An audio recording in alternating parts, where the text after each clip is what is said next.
ما آینده خواهند ساخت، ولی امروز که زنده هستن قدرشون رو بیشتر بدونیم. خودتو معرفی کن. من صرف زاده هستم. چند سال این کارخونه رو داری؟ من 62 سال دارم کار میکنم. ماشاءالله. کارخونه بسیار بزرگی دارن، جای همتون خالی رفتیم دیدیم. امروز 4 تا کارخونهش کردی، 4 بخش کردی. 5 تا کارخونه هست. ماشاءالله. 3000 تا کارگر. 3000 تا کارگر. با این گرفتاریای امروز چی کار میکنی بزرگوار؟ میسازیم.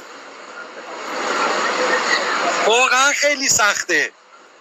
ببین دیگه به تهش رسیده، یعنی دیگه نمیتونم. ما فکر کنم اگه همه این راه رو اینا ادامه بدن، من فکر میکنم تا 2 ماه دیگه مواد اولیه داشته باشیم و بعد فاتحه الصلوات. شما بزرگترین صادر کننده این تو خاورمیانه. ما هم بزرگترین صادر کننده هستی،